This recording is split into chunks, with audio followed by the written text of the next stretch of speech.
সবজির দাম বাড়ছে বগুড়ার পাইকারি বাজারে। ব্যবসায়ীরা বলছেন টানা বৃষ্টির বাজারে সবজির সরবরাহ কমেছে।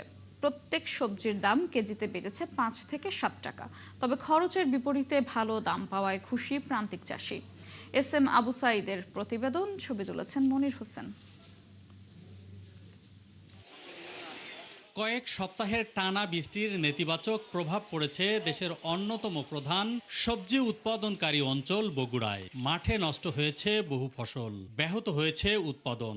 এর সরাসরি প্রভাব পড়েছে উত্তরের মহাস্থান সবজির হাটে।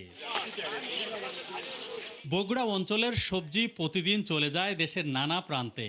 শুধু মহাস্থান বাজার থেকে দৈনিক ৪০ থেকে ৫০ ট্রাক সবজি দেশের দক্ষিণ, পূর্ব ও পশ্চিম অঞ্চলে সরবরাহ করা হয়। তবে এবার বৈরী আবহাওয়ার কারণে সেই সরবরাহ এখন নেমে এসেছে অর্ধেকে, যে কারণে প্রতিটি সবজির দাম বেশি। খরচ আমার টোটালে পড়ছে ৩৩০০ টাকা ১৩ শতক মাটি, এবং ৪,০০০ টাকা বর্তমানে বিক্রি করছি। এরকম থাকলে কৃষক খুব একটা লাভবান হবে না। মোটামুটি আমার মতে ৭০ থেকে ৮০ টাকা বাজার যদি থাকে তাহলে কৃষক একটা লাভবান একটি হবে, মোটামুটি একটু হবে আর। ফলন মোটামুটি ভালো, আল্লাহর রহমত। দাম বেচছি ৬০০ টাকা মন। আরও যদি কিছু দাম পাইতাম তাহলে আমাকে পোষাইতো। এদিকে কৃষকরা বলছেন দুর্যোগের মধ্যে যারা ক্ষেত বাঁচাতে পেরেছেন তাদের লাভ হয়েছে। আল্লাহর মধ্যে ভালোই দাম পাওয়া যাচ্ছে আর কি, ভালো রায়ে জ্বালা, ভালো ফসল ভালো হচ্ছে।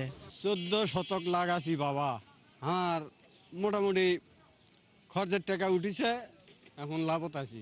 এই দাম নিয়ে খুচরা ব্যবসায়ীরা জানান, বছরের এই সময় এরকম দাম খুবই স্বাভাবিক। পটল আপনার পাইকারি হচ্ছে ৬০০-৭০০ টাকা, মানে আমরা ওই পাল্লায় ১০০ 2 কেজি ৫০ ভাবে বিক্রি করতেছি। করলা আপনার ১২০০ টাকা বাজার, ওই আমরা ১৭০-৮০ টাকা পাল্লা বিক্রি করতেছি। বেগুন কেনা ৪০ টাকা কেজি, বিক্রি হচ্ছে ৪৫-৫০ টাকা কেজি। আর তরি কেনা ৮০০ টাকা মন, বিক্রি হচ্ছে আপনার ২৫ টাকা কেজি, ৩০ টাকা কেজি। এদিকে বাজারের কোনো কৃত্রিম সংকট বা সিন্ডিকেটের কথা উড়িয়ে দিয়েছেন পাইকাররা। তাদের মতে সরবরাহ ও চাহিদা স্বাভাবিক নিয়মে বাজারে এই সাময়িক মূল্যবৃদ্ধি। কোনো সিন্ডিকেট বা আদার্স কোনো এই কাঁচামালের এখানে নাই। একটাই সমস্যা, সেটা হলো এদের কারণে ফসল যেটুকু হয়েছে তার অর্ধেকটা নষ্ট হয়ে গেছে। S M Abu Sayeed, ৭১, Bogura.